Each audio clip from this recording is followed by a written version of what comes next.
क्या चीन खुफिया तौर पर ईरान को जदीद हथियार दे रहा है? क्या मशरिक़ वस्ता में एक नई ताकत का तवाज़ुन बनने जा रहा है?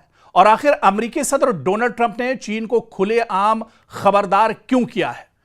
और अगर ये तमाम खबरें दुरुस्त हैं कि चीन ईरान के साथ है, तो फिर क्या अब पूरा मशरिक़ वस्ता एक तरह से नई कशीदगी की लपेट में आ रहा है? बल्कि अब एशियाई जो ममालिक हैं वो भी अब इस कशीदगी की लपेट में आ रहे हैं। अब यहां से आप देखिए कि इस जंग का दायरा बढ़ रहा है, क्योंकि अमेरिकी सदर डोनाल्ड ट्रंप ने कहा है कि अगर चीन ईरान को हथियार फराहम करता है तो इन्हें बहुत ज्यादा मायूसी होगी। ट्रंप का कहना है कि चीनी सदर शी जिनपिंग ने इन्हें जाती तौर पर यकीन दहानी कराई थी कि बीजिंग ईरान को असलाहा फराहम नहीं करेगा।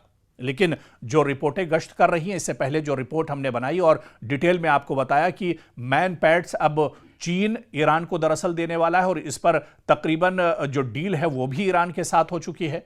तो ये एक अमेरिका के लिए बहुत बड़ा झटका होगा और इसी वजह से अब अमेरिकी सदर डोनाल्ड ट्रंप का इस पर बयान भी आ रहा है। और यह बयान ऐसे वक्त में आया है जब बाज मीडिया रिपोर्ट्स में दावा किया गया है कि ईरान को बहुत जल्द ही चीन के तैयार करदा सैकड़ों शोल्डर फायर्ड मिसाइल मिल सकते हैं और ये वो हल्के लेकिन इंतहाई खतरनाक मिसाइल होते हैं जिन्हें एक शख्स अपने कंधे पर रखकर फायर कर सकता है। और ये हेलीकॉप्टर, ड्रोन्स और कम बुलंदी पर यानी नीचे सतह पर जो परवाज करने वाले तैयारों के लिए ये बहुत बड़ा खतरा समझे जाते हैं।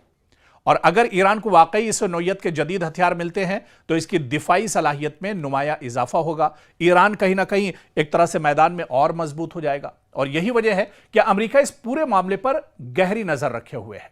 ट्रंप ने वाज़ेह अल्फाज में कहा है कि वो इस खबर से खुश नहीं है। अगर चीन ने वाकई ऐसा किया तो ये दोनों जो ममालिक हैं यानी चीन और अमेरिका के दरमियान एतमाद को शदीद नुकसान पहुंचाएगा। इनके मुताबिक शी जिनपिंग ने इन्हें यकीन दिलाया था कि चीन ईरान को असलाहा फराहम नहीं करेगा, इसलिए वो उम्मीद करते हैं कि ये रिपोर्ट्स दुरुस्त साबित नहीं होंगी।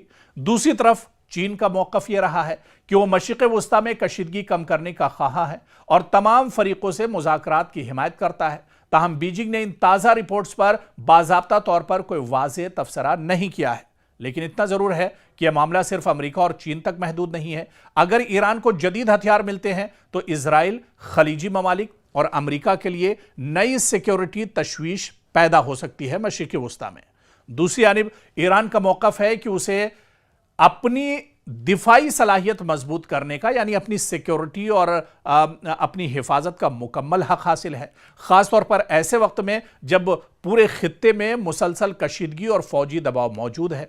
उधर जो एक्सपर्ट्स हैं और माहिरीन हैं, इनका मानना है कि अगर ये इत्तलात दुरुस्त साबित हुई तो अमेरिका और चीन के ताल्लुकात जो पहले ही तिजारत को लेकर, ट्रेड को लेकर, टेक्नोलॉजी और ताइवान जैसे मामलात पर कशीदा है पहले से ही, मजीद पेचीदा हो जाएंगे। यानी जो चीन और अमेरिका के ताल्लुकात हैं और ज्यादा खराब हो सकते हैं। अगर चीन और ईरान के दरमियान ये डील हो जाती है, चीन ईरान को असलहा फराहम करता है, तो फिर हालात अमेरिका और चीन के दरमियान भी बिगड़ जाएंगे और इसके साथ साथ मशरिक़ वस्ता में असलहे की नई दौड़ भी शुरू होने का खदशा दरअसल पैदा हो रहा है। और इसी वजह से अमेरिका परेशान है, डोनाल्ड ट्रंप परेशान है कि यह डील किसी तरह से ना होने पाए। लेकिन आने वाले दिनों में चीन का रुख क्या होगा, यह दरअसल बहुत दिलचस्प होने वाला है।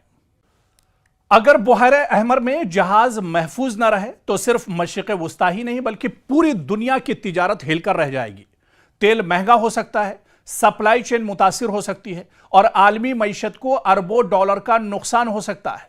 और यही वजह है कि अब सऊदी अरब एक ऐसे बैनुल-अक़वामी इत्तेहाद की तश्कील की कोशिश कर रहा है, इंटरनेशनल यूनिटी की बात कर रहा है, जो बहर अहमर में जहाज़ों को हूसी मुजाहिदीन के हमलों से महफूज रख सके। आखिर ये इत्तेहाद इतना ज़रूरी क्यों हो गया है और क्या इससे खित्ते में एक नई कशीदगी जन्म ले सकती है? दरअसल इसको एक बड़े कैनवस में समझना होगा, इसको बहुत डिटेल में समझना होगा, क्योंकि बहर अहमर यानी रेड सी दुनिया की अहम तरीन समंदरी गुजरगाहों में शुमार होता है। एशिया, यूरोप और मशरिक़ वस्ता के दरमियान होने वाली आलमी जो ट्रेड का बड़ा हिस्सा इसी रास्ते से गुजरता है। रोजाना लाखों बैरल तेल और बेशुमार तिजारती सामान इसी समंदरी रास्ते से दुनिया भर तक पहुंचता है। लेकिन गुज़श्ता कई बरसों से यमन के हूसी लड़ाकों की जानिब से बुहैरे अहमर में तिजारती जहाज़ों पर मिसाइल, ड्रोन और दीगर हमलों ने इस रास्ते को गैर महफूज बना दिया है। हूसियों का कहना है कि वो गजा जंग के तनाजुर में इजराइल या इससे वाबस्ता जहाज़ों को निशाना बनाता है।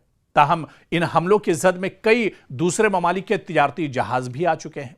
अब खबर यह है कि सऊदी अरब बुहैरे अहमर में जहाजरानी के तहफ्फुज के लिए एक बैनुल अक़वामी इत्तिहाद बनाने की कोशिश कर रहा है। रॉयटर्स के मुताबिक सऊदी हुकाम मुख्तलिफ ममालिक से बातचीत कर रहे हैं ताकि एक ऐसा मुश्तरका निज़ाम बनाया जा सके जो इस अहम समंदरी रास्ते को महफूज रख सके, क्योंकि अब धड़कनें सऊदी अरब की भी बढ़ने लगी हैं। सऊदी अरब पर भी अब तेल की किल्लत एक तरह से हो सकती है अगर रेड सी को हूसी लड़ा के अगर पूरी तरह सील कर देते हैं। इस इत्तिहाद का मकसद सिर्फ फौजी कार्रवाई नहीं बल्कि मालूमात का तबादला भी होगा, मुश्तरका निगरानी, बहरी गश्त और जरूरत पड़ने पर हमलों का फौरी जवाब देना भी हो सकता है। सऊदी अरब के लिए यह मामला इसलिए भी अहम है क्योंकि बुहैरे अहमर यानी रेड सी के साहिल पर उसके बड़े तिजारती मंसूबे, बंदरगाहें और न्योम जैसे मेगा प्रोजेक्ट्स मौजूद हैं। अगर यह रास्ता गैर महफूज रहता है तो न सिर्फ सऊदी मैशत बल्कि आलमी तिजारत भी इससे एक तरह से मुतासिर हो सकती है। दूसरी जानिब ईरान की हिमायत याफ्ता हूसी तहरीक इस इत्तिहाद को अपने खिलाफ एक नई महाज आराई के तौर पर देख सकती है, जिससे खित्ते में कशीदगी मजीद बढ़ने का खदशा भी मौजूद है। सवाल यह भी है कि क्या इस मुजव्वजा इत्तिहाद में अमरीका, यूरोपीय ममालिक और खलीजी रियासतें जो हैं शामिल होंगी, या सऊदी अरब एक अलग इलाकाई सिक्योरिटी फ्रेमवर्क कायम करेगा। फिलहाल इस पर हतमी फैसला सामने नहीं आया, लेकिन सिफारती राब्ते तेजी से अब इस पर जारी हैं।